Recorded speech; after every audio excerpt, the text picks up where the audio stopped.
حویلی کے بڑے پھاٹک سے نکلتے وقت نہ جانے میری نظر خود بخود پلٹ کر اس پیپل کے پیڑ کی جانب کیوں اٹھ گئی جو اپنی شاخیں کسی ماتم زدہ بیوہ کے انداز میں کھولے کھڑا ہوا ہمیں جاتے دیکھ رہا تھا۔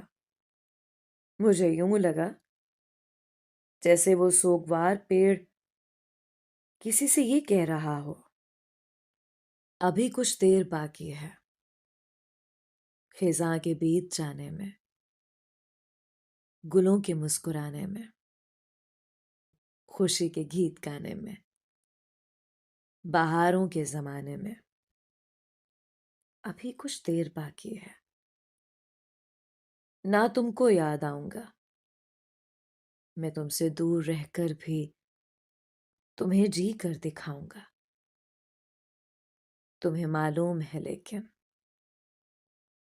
یہ سب میں کر نہ پاؤں گا کہ تم کو بھول جانے میں ابھی کچھ دیر باقی ہے، ابھی کچھ دیر باقی ہے۔ کہتے ہیں زندگی میں کتنے پل ملے، یہ سوچ کر جینے سے بہتر ہے کہ ہر پل میں کتنی زندگی ملے، اس بات کو جینے کا پیمانہ بنایا جائے۔ لیکن سلطان بابا سے جدا ہونے کے بعد جانے کیوں مجھے ایسا محسوس ہونے لگا کہ میرے حصے کے پل اپنی زندگی گوا بیٹھے ہیں۔ ٹرین کو اسٹیشن چھوڑے اب گھنٹہ بھر سے زائد ہو چکا تھا، لیکن میرا ذہن ابھی تک وہیں اسٹیشن پر سلطان بابا سے ہوئے الوداع میں اٹکا ہوا تھا۔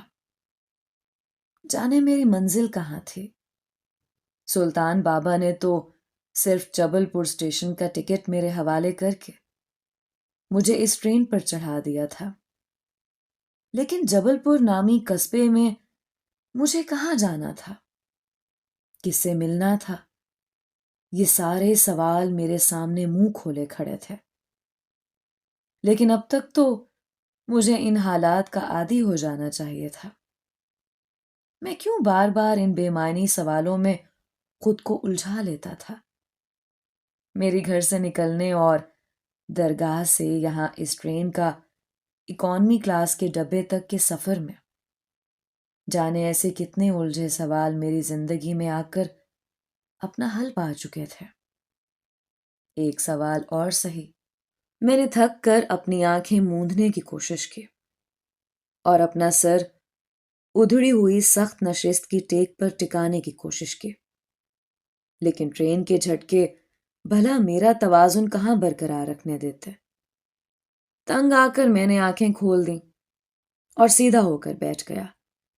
سامنے ایک ماں اپنے بچے کو یہ سمجھانے کی کوشش کر رہی تھی کہ ٹرین کی گڑگڑاہٹ سے ڈرنے کی ضرورت نہیں، یہ تو سارے ڈبے مل کر اللہ اللہ کا ورد کر رہے ہیں۔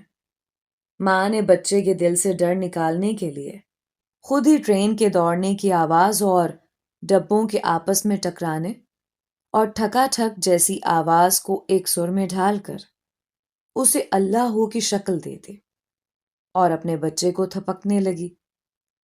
کچھ ہی دیر میں اس کا بچہ بھی اس گڑگڑاہٹ کی آواز کے ساتھ اللہ کا ورد کرنے لگا۔ دوسری جانب کچھ تبلیغی حضرات بیٹھے اس بات پر بحث کر رہے تھے کہ عصر کی نماز ٹرین میں ہی ادا کر لی جائے یا پھر کسی چھوٹے اسٹیشن پر 2-4 منٹ کا وقفہ لے کر باقاعدہ جماعت کروا لی جائے۔ ان سے ذرا پرے ایک ادھیڑ عمر کے مولانا اپنی بیوی کو بار بار اپنے برقعے کا نقاب ٹھیک طرح سے گرانے کی تلقین کیے جا رہے تھے۔ ان کی بیگم کا شاید اتنے بھاری نقاب کے اندر دم گھٹ رہا تھا اور اسی لیے وہ ہر 5-7 منٹ کے وقفے کے بعد اپنا نقاب ذرا الٹ دیتی تھیں اور جلدی جلدی 4-6 لمبی سانسیں لے کر اپنا دم بحال کرنے کی کوشش کرتیں، لیکن تبھی مولانا صاحب کی خشمگین نگاہیں اور ان کا دھیرے مگر کڑے تیوروں کے ساتھ زلیخا بولنا ہی ان کی بیگم کے لیے کافی ہوتا اور وہ بیچاری جلدی سے اپنا نقاب دوبارہ گرا دیتی تھیں۔ دراصل مولانا صاحب کا بھی قصور نہیں تھا۔ سامنے ہی بوگی میں 2 نشستیں چھوڑ کر کالج کے 3 لا ابالی سے لڑکوں کا ایک گروپ بیٹھا ہوا تھا، جو ذرا ذرا سی دیر میں ریڈیو پر بجتے کسی گیت کی تال میں تال ملا کر اپنا اپنا راگ الاپنا شروع کر دیتے تھے، اور ایسے میں ان تینوں کی نظر زیادہ تر اگلے حصے میں بیٹھی ان 2 نازک سی لڑکیوں پر ہوتی تھی، جو اپنے چھوٹے بھائی اور ماں کے ساتھ شاید کسی تقریب میں شرکت کے لیے اپنے گھر سے نکلی تھیں۔ لڑکیاں شوخ تھیں اور ذرا ذرا سی بات پر کھل کر ہنس رہی تھیں، اور اپنی ماں سے کسی بات پر بحث میں مصروف تھیں، جبکہ لڑکیوں کے ماں باپ شادی پر دی جانے والی سلامی اور خرچے کے رونے رو رہے تھے۔ کالج کے لڑکے گاہے بگاہے پاس سے گزرنے والے پھیری والوں سے کبھی گرم بھنے ہوئے نمکین چنے، کبھی گزک تو کبھی لمکا اور فالسے کی بوتلیں خرید خرید کر لڑکیوں کے بھائی کو بھی اس دعوت عام میں شریک کر لیتے تھے، اور ان کی زیادہ تر خواہش یہی ہوتی تھی کہ یہ نیمبو اور مرچی لگا بھٹا، گرم مونگ پھلیاں اور نرم ریوڑیاں بھائی سمیت اس کی دونوں بہنوں تک بھی ترسیل ہوتی رہے۔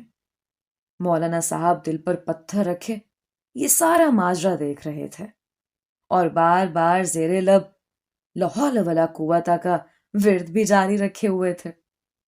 ان سے 2 نشست پیچھے 2 صاحبان بڑی شد و مت سے ایک دوسرے کے پتے اور ٹیلی فون نمبروں کے تبادلے میں مصروف تھے، حالانکہ وہ دونوں ہی جانتے تھے کہ اگلے اسٹیشن پر اترتے ہی وہ یوں اپنی اپنی راہیں لیں گے کہ پھر کبھی پلٹ کر بھی ایک دوسرے کی جانب نہیں دیکھیں گے۔ لیکن بہرحال وقت تو کسی طور کاٹنا ہی تھا۔ مجھ سے پچھلی نشستوں پر سگریٹ اور بیڑی کے دھوئیں کے بادل تیر رہے تھے، اور ان نلنگو ماحول میں 4 حضرات بیٹھے تاش کھیلنے میں یوں مگن تھے جیسے انہیں زندگی میں اس ٹرین سے اترنے کے بعد دوبارہ کبھی تاش کھیلنے کا موقع نہیں ملے گا۔ وہ اب تک جانے کتنی بازیاں کھیل چکے تھے، لیکن کسی پر بھی بازی جیتنے کی خوشی یا داؤ ہار جانے کے دکھ کے آثار نمایاں نظر نہیں آ رہے تھے۔ ہر بازی کے اختتام پر چند نعرے بلند ہوتے، اور پھر سے وہ چاروں نئی بازی کے پھیرے میں الجھ جاتے۔ جانے یہ کیسی سیلا حاصل تھی۔ اچانک ٹرین کی رفتار کم پڑنے لگی۔ اوپر برتھ پر لیٹے ہوئے ایک حضرت نے، جو اس سے پہلے بھی کئی مرتبہ اپنے چہرے پر ڈلی ہوئی چادر ہٹا کر درجنوں بار تفتیشی انداز میں دولت پور کے اسٹیشن کا پوچھ چکے تھے، انہوں نے ایک بار پھر جلدی سے چادر ہٹائی اور وہیں سے آواز لگائی، کیوں میاں، دولت پور کا اسٹیشن تو نہیں آ گیا؟ اور پھر حسب معمول کسی کا جواب نہ پا کر دوبارہ اپنے چہرے پر اپنا کھیس پھیلا کر خراٹے لینے لگے۔ ٹرین نے چند زوردار جھٹکے لیے اور پھر ایک لمبی سی اسکریچ کی آواز کے ساتھ آخری ہچکی لے کر رک گئے۔ کوئی چھوٹا سا اسٹیشن تھا جس کے پلیٹ فارم کے سروں پر جڑے تختوں پر لکھا نام تک ماہ و سال کی گردش کی تاب نہ لاتے ہوئے مٹ چکا تھا۔ تاش کی بازی والوں میں سے کوئی ایک چلایا، چل بے سلو، اسٹیشن آ گیا، اب شرط کے مطابق بھاگ کر گرم گرم پکوڑے اور چٹنی پکڑ لا، اور دیکھ پکوڑوں پر چاٹ مسالہ ڈلوانا نہ بھول جائیو۔ سلو نے حکم کی تعمیل میں فوراً پلیٹ فارم پر جمپ لگائی اور پکوڑے والے کے ٹھیلے کی جانب دوڑ لگا دی۔ مولانا کی بیگم نے بھی شاید گرم پکوڑوں کے تذکرے کو سن کر اپنے میاں کے کان میں کچھ خسر پھسر کی۔ مولانا بادل ناخواستہ کرہاتے ہوئے کھڑے ہو گئے، اور ڈبے سے نکلنے سے پہلے انہوں نے ایک بار پھر اپنی بیگم کو نقاب تانے رکھنے کی ہدایت کی۔ میرے قریب سے گزرتے ہوئے نہ جانے انہیں کیا ہوا کہ دھیرے سے کھنکار کر رکے اور آہستہ سے بولے، میاں، میں ذرا نیچے سے کچھ سامان پکڑ لاؤں، آپ زنانے کا دھیان رکھیے گا۔ میں نے چونک کر حیرت سے ان کی جانب دیکھا۔ لیکن وہ آگے بڑھ چکے تھے۔ پورے ڈبے میں انہیں میں ہی قابل اعتبار کیوں دکھائی دیا؟ پھر خود ہی میری توجہ اپنے حلیے کی جانب چلی گئی۔ اوہ، تو ایک بار پھر میرا یہ ظاہری حلیہ ہی میرا تعارف ثابت ہوا تھا۔ جانے ہم انسانوں نے کسی کی ظاہری وضاحت کو ہی شرافت و نجابت کا معیار کیوں سمجھ رکھا ہے؟ یا پھر شاید ہم ظاہر پرستوں کے پاس اس وقتی پیمانے کے علاوہ اور کوئی چارہ ہو بھی نہیں سکتا تھا۔ تبھی تو وہ مولانا اپنی پوری زلیخا میرے حوالے کر کے اطمینان سے پلیٹ فارم پر اتر چکے تھے۔ لیکن ان کی سیدھی سادی بیگم نے شوہر کے اٹھتے ہی اپنا نقاب کچھ اس طرح سے کس کر لپیٹا اور یوں سکڑ سمٹ کر بیٹھ گئی کہ چاہ کر بھی کسی کی نظر ان کی جانب اٹھ نہیں سکتے تھے۔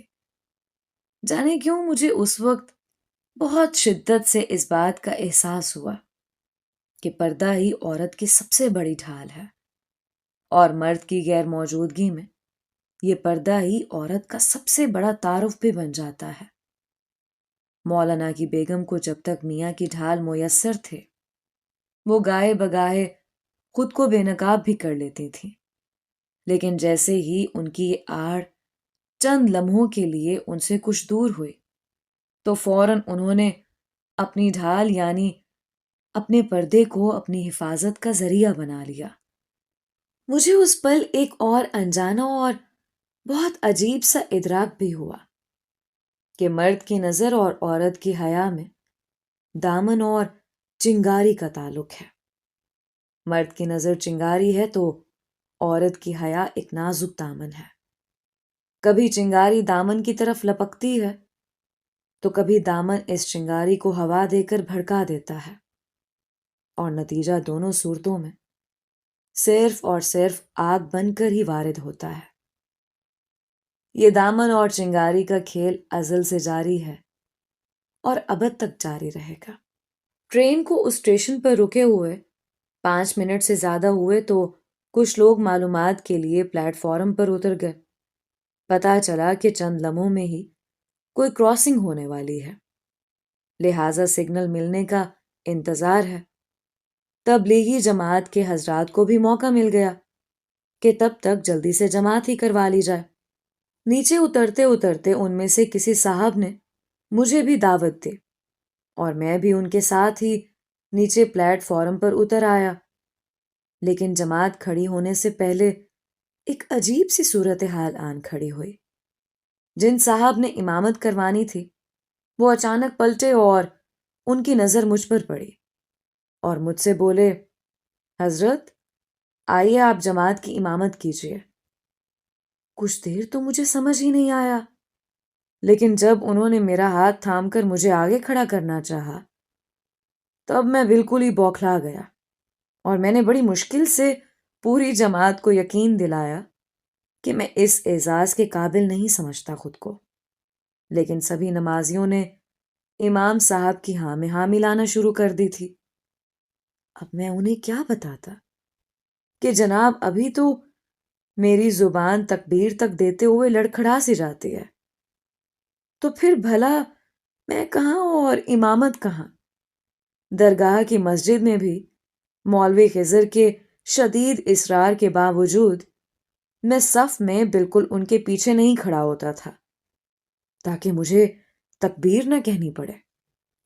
پتہ نہیں میں خود کو اپنے اس داغدار دامن کے ساتھ ان اعزازات اور ان رتبوں کے قابل نہیں سمجھتا تھا۔ بڑی مشکل سے میں نے پلیٹ فارم پر صورتحال کو ان سب نمازیوں پر واضح کیا اور جماعت کے لیے انہی صاحب کو راضی کیا جو اصل پیش امام تھے۔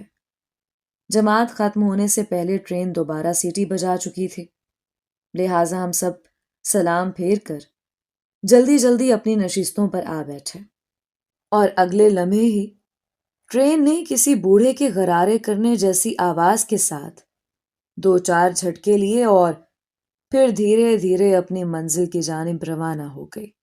نوجوان طالب علموں کا گروپ اب اپنی جگہ تبدیل کر کے میرے بالکل سامنے والی نشست اور میرے مد مقابل اپنی جگہ سنبھال چکا تھا، جس کی وجہ شاید وہ ہیپی جوڑا تھا جو ابھی کچھ دیر پہلے ہی نہ جانے کسی دوسری بوگی سے ہمارے ڈبے میں آ کر بیٹھا تھا۔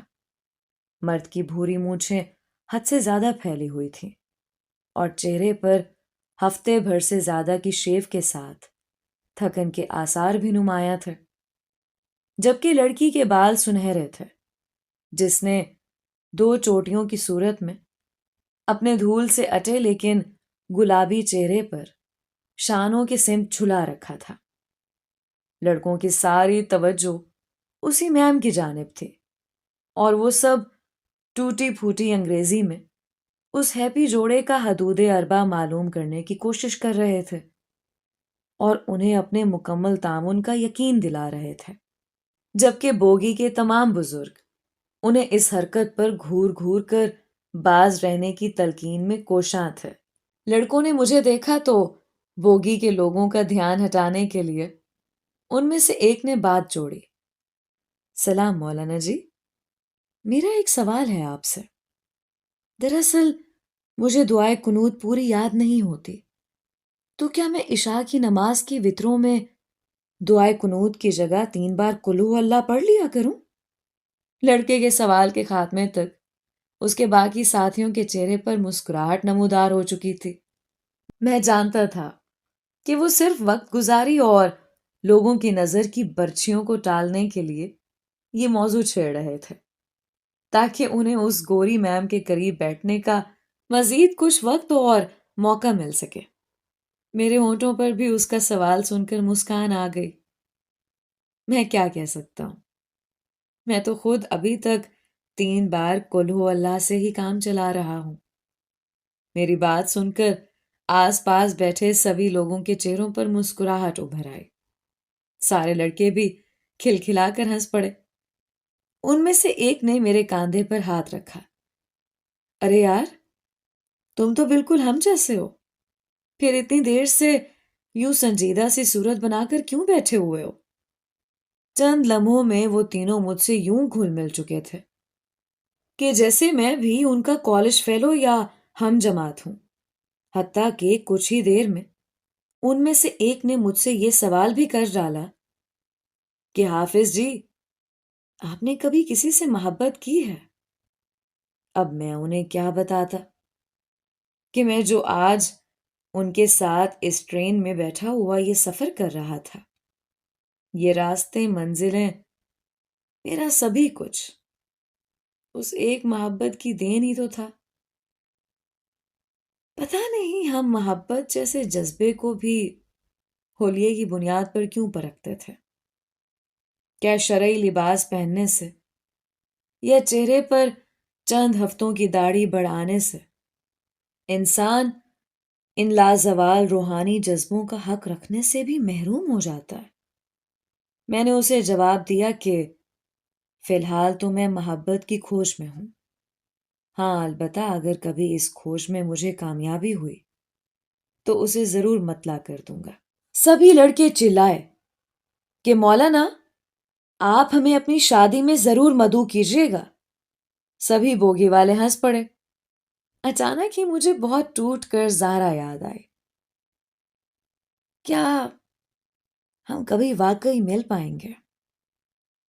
کیا یہ دنیاوی ملن جسے لوگ یہاں شادی کے بندھن کا نام دیتے ہیں، کیا یہی بندھن ہی صرف ایسی زمینی محبتوں کی معراج ہوتا ہے؟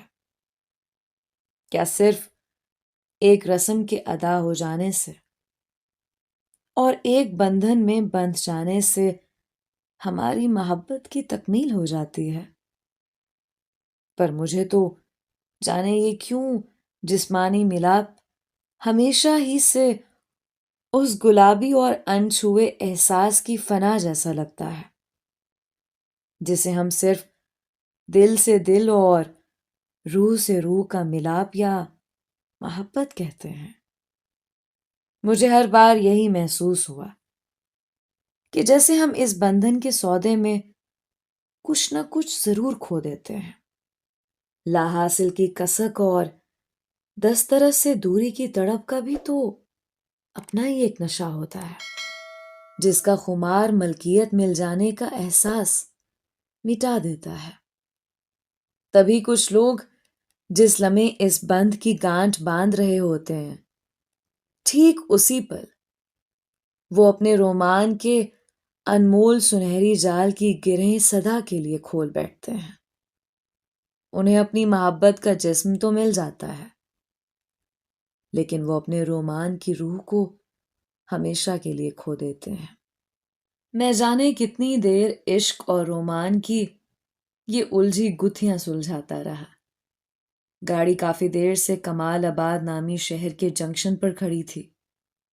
اچانک میری نظر باہر پلیٹ فارم پر پڑی، اور کچھ دیر کے لیے تو مجھے یوں لگا کہ اب میں واقعی جاگتی آنکھوں سے بھی سپنے دیکھنے لگا ہوں۔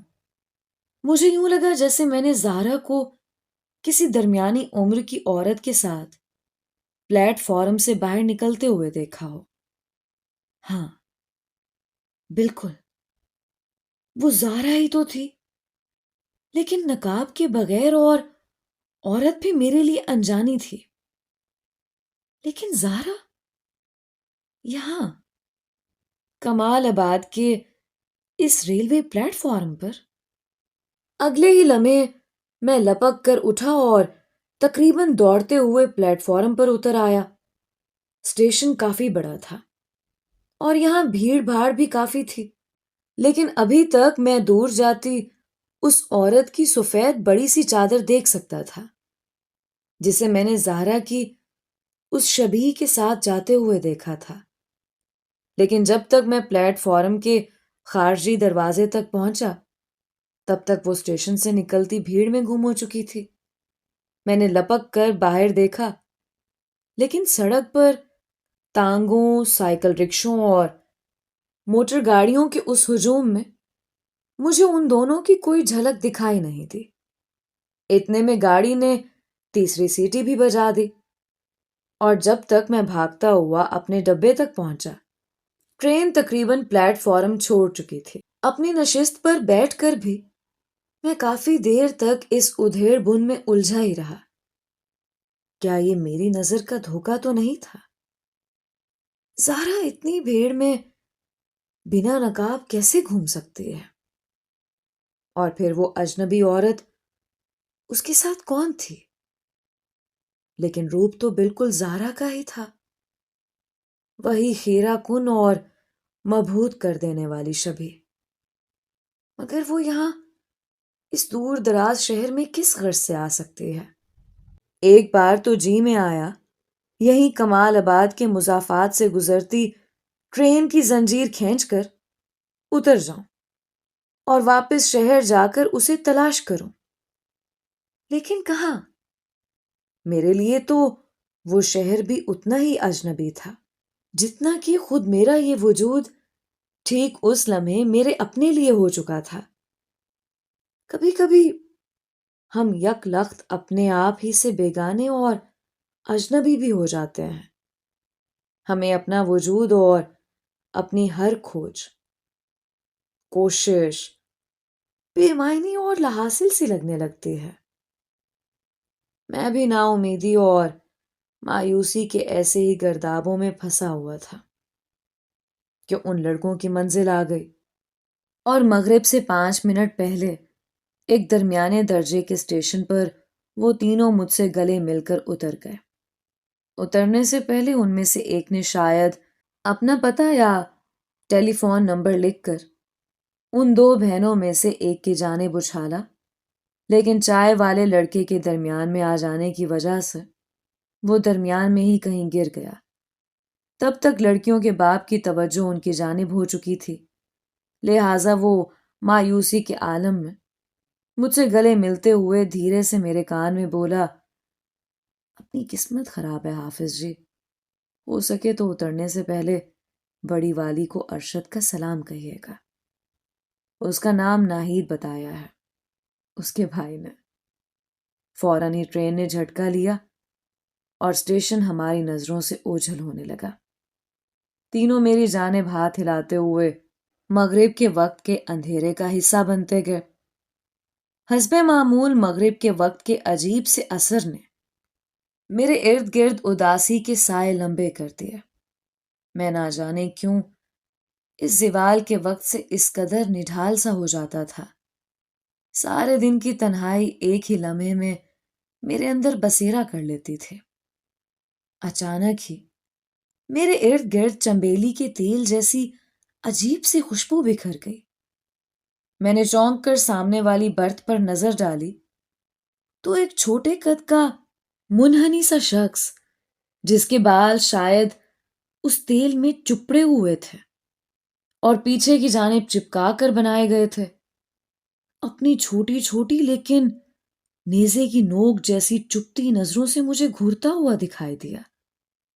مجھے حیرت ہوئی کیونکہ مجھے اس کی آمد اور برتھ پر چڑھنے کی بالکل بھی خبر نہ ہو سکی۔ شاید وہ اس وقت برتھ پر آ چڑھا ہو جب میں چلتی ٹرین میں ہی بیٹھے بیٹھے مغرب کی نماز ادا کر رہا تھا۔ مجھے اس کی چپتی نظروں سے الجھن سی ہونے لگ گئی تھی، جانے یہ جبل پور کا اسٹیشن کب آئے گا۔ اس نے شاید میرے اندر کی بے چینی بھانپ لی اور وہیں سے بولا، کہاں جانا ہے؟ میں سٹپٹا سا گیا۔ جی، جبل پور۔ جبل پور میں کس کے پاس جاؤ گے؟ مجھے بھی وہیں اترنا ہے۔ میں نے بات بنائی، وہ مجھے لینے خود ہی اسٹیشن پر آ جائیں گے۔ اب میں اسے کیا بتاتا کہ خود مجھے ابھی تک نہیں پتا تھا کہ مجھے جبل پور میں کس کے پاس جانا ہے۔ میں تو سلطان بابا کے حکم کی تعمیل میں اس ٹرین میں آ بیٹھا تھا اور مجھے اتنا ہی بتایا گیا تھا کہ مجھے جبل پور کے اسٹیشن پر اتر جانا ہے، لیکن شاید اس کی تشفی نہیں ہوئی۔ وہ اب بھی لگاتار اسی طرح مجھے گھورے جا رہا تھا۔ کچھ ہی دیر میں مجھے یوں لگا کہ اس کی نظر کی یہ دھار میرے وجود کے آر پار ہو جائے گی۔ وہ تو بھلا ہوا سامنے بیٹھے ہوئے دیہاتی نما ایک مسافر کا، جس نے اپنے کھانے کا ڈبہ کھولا اور سبھی مسافروں کو کھانے کی پیشکش کرنے لگا۔ حالانکہ اس کے ٹفن میں بامشکل اتنا کھانا تھا کہ صرف ایک انسان کا ہی پیٹ بھر پاتا، لیکن شاید کسی نے سچ ہی کہا ہے کہ رزق کی برکت اور فراوانی نیت کی فراوانی سے متصل ہوتی ہے۔ اس شخص کے کھانے کا ڈبہ بھلے ہی خالی تھا، لیکن اس کی نیت بھری ہوئی تھی اور باقاعدہ چھلک رہی تھی، اور اس چھلکاہٹ کا نور اور اطمینان اس کے چہرے سے بھی صاف عیاں تھا۔ اس نے لجاجت سے مجھ سے بھی کہا، بیٹا ایک لقمہ تو لے لو میری خوشی کی خاطر۔ میں نے مسکرا کر ایک نوالا توڑا اور سالن میں بھگو کر منہ میں رکھ لیا۔ سچ ہے کہ خلوص اور محبت کا اپنا ہی ایک ذائقہ ہوتا ہے، جسے اگر زبان کے ذائقے کے حدود نہ بھی محسوس کر سکیں، پر روح اس ذائقے سے بخوبی آشنا ہوتی ہے۔ اس سارے ہنگامے میں کچھ پل کے لیے ہی صحیح، پر کم از کم مجھے اس عجیب الخلقت شخص کی گھورتی نگاہوں کے احساس سے نجات مل گئی۔ کچھ دیر بعد میں نے اوپر برتھ کی جانب نگاہ ڈالی تو وہ سر تک چادر تانے لیٹ چکا تھا۔ اگلے حصے میں بیٹھی بہنوں میں سے بڑی والی، جس کا نام ارشد نے ناہید بتایا تھا، اس نے اپنے ریڈیو کی سوئی گھمائی اور چند سرسراہٹوں کے بعد کسی نغمے کے بول فضا میں گونجے، مالک نے بنایا انسان کو، انسان محبت کر بیٹھا، وہ اوپر بیٹھا کیا جانے انسانوں پہ کیا گزری ہے۔ گزری ہے دیوانوں سے یہ مت پوچھو، دیوانوں پہ کیا گزری ہے۔ تبلیغی جماعت میں سے ایک بزرگ جو میرے قریب ہی بیٹھے تھے، ان کے چہرے پر ناگواری کے آثار نمایاں ہوئے اور وہ دھیرے سے بڑبڑائے، لا حول ولا قوت، یہ شاعر حضرات بھی کیا کیا اول فول بکتے رہتے ہیں، یہ تو نرا کفر ہے۔ بھلا یہ بھی کوئی بات ہوئی کہ اسے اوپر بیٹھے کوئی خبر ہی نہیں، نعوذ باللہ۔ ساری تبلیغی جماعت نے ان کی بات سن کر اپنا سر دھنا۔ شاید بغاوت اور شکوہ ہم انسانوں کے خمیر کے ساتھ ہی گوندا گیا تھا۔ تبھی ہم اپنے شعروں میں، اپنی دہائیوں میں اور اپنی شکایتوں میں اوپر والے سے اپنے حال سے بے خبر ہونے کی فریاد کرتے رہتے ہیں، اور شاید اسی لیے وہ شعر اور غزلیں بھی زیادہ مشہور ہوتی ہیں جن میں خدا سے شکوہ کیا گیا ہو۔ کچھ بزدل تو جو خود اپنے دل کی بات براہ راست خدا سے نہیں کہہ پاتے اور ایسے شعر اور غزلیں پڑھ کر ہی خوش ہو جاتے ہیں جس میں خدا کے سامنے اس کی دی ہوئی تقدیر کی وجہ سے بربادی کے فسانے بیان کیے گئے ہوں۔ شاید اسی لیے انسان کو ازل سے ناشکرے پن کے طعنے کا سامنا بھی کرنا پڑا ہے۔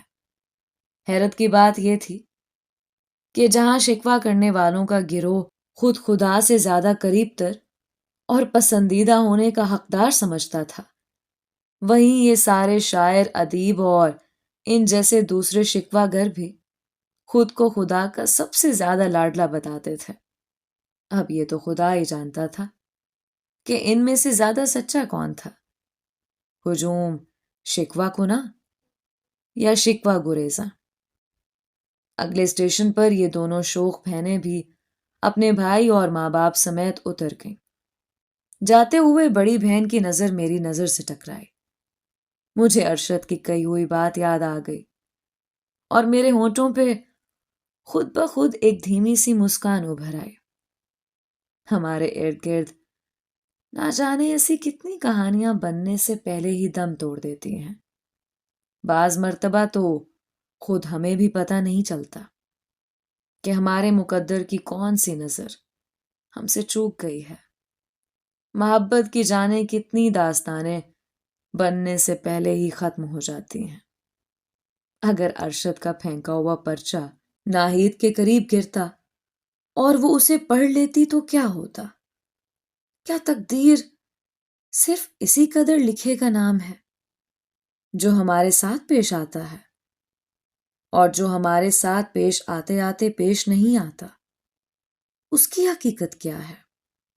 اگر ارشد کے پھینکے ہوئے پرچے کے درمیان میں اس شخص کا کاندھا نہ آتا اور وہ رکا ناہید کے پیروں میں جا گرتا، تو کیا ان کی اس مختصر سی محبت کی کہانی کا انجام کچھ اور نہ ہوتا؟ کہیں ہماری بیک وقت دو تقدیریں تو نہیں لکھی ہوتی؟ کہیں ہم ہر انجانے میں اپنی اصل تقدیر سے چوک تو نہیں رہے ہوتے؟ کہیں خدا نے بندے کو یہ اختیار تو نہیں دے رکھا ہوتا کہ وہ اپنی ہمت اور محنت اور ذرا سی جستجو سے اپنی تقدیر کو بدل سکے؟ افسوس، میرے پاس سوال تو بہت تھے لیکن جواب ایک بھی نہ تھا۔ میں نے ایسے ہی کچھ سوال ٹرین سے اترتی ہوئی ناہید کی آنکھوں میں بھی دیکھے۔ شاید وہ بھی اترتے وقت مجھ سے یہی گلہ کر رہی تھی کہ میں نے ارشد سے اس کا مکمل پتہ خود ہی پوچھ کر اسے کیوں نہیں بتا دیا۔ اب وہ بھی کبھی زندگی بھر اسے دیکھ نہیں پائے گی۔ کسی سے بیاہ کر پہلے بیوی، پھر ماں، پھر نانی دادی بن جائے گی، لیکن جاڑے کی خشک رات کی طرح یہ انجانی خلش تا عمر اس کے دل میں کپ کپی سی پیدا کرتی رہے گی۔ ایک چہرہ وقت کی دھول میں دھندلا کر مٹنے کے باوجود اس کے کورے دل کے آئینے میں اپنا ہیولہ چھوڑ جائے گا۔ نہ جانے کیوں پل میں مجھے ایسے لگا جیسے کسی نے میرا دل اپنی مٹھی میں لے کر مسل دیا ہو۔ مجھے یوں لگا جیسے ناہید اور ارشد کے انجان مقدر کی پرچی کسی اور سے نہیں، خود مجھ سے ہی کہیں گم ہو گئی ہو۔ ناہید کے اتر جانے کے بعد میں خود بھی نہ جانے کتنی دیر یوں ہی گمسم سا بیٹھا رہا، تا وقت یہ کہ کوئی زور سے چلایا، جبل پور آ گیا، جبل پور۔ میں نے چونک کر سر اٹھایا تو ٹرین رک چکی تھی۔ میں اپنا مختصر بیگ لے کر اندھیرے اور ویران سے پلیٹ فارم پر اتر گیا۔ اسٹیشن سنسان پڑا تھا، رات گہری ہو چکی تھی، اور ٹرین کے جانے کے بعد صرف میں ہی وہاں تنہا کھڑا رہ گیا۔ اچانک مجھے اس سناٹے میں پھر سے انہی دو آنکھوں کی چبھن کا احساس ہوا۔ میں چونک کر پلٹا تو دور اندھیرے میں وہی عجیب الخلقت جسامت والا کمزور سا شخص ایک کیمپ پوسٹ کی مریل سی پیلی روشنی کے دائرے میں کھڑا مجھے گھور رہا تھا۔ نہ جانے کیوں پل بھر میں مجھے اپنی ریڑھ کی ہڈی میں ایک عجیب سی سنسناہٹ کا احساس ہوا۔ آخر یہ شخص مجھ سے کیا چاہتا تھا؟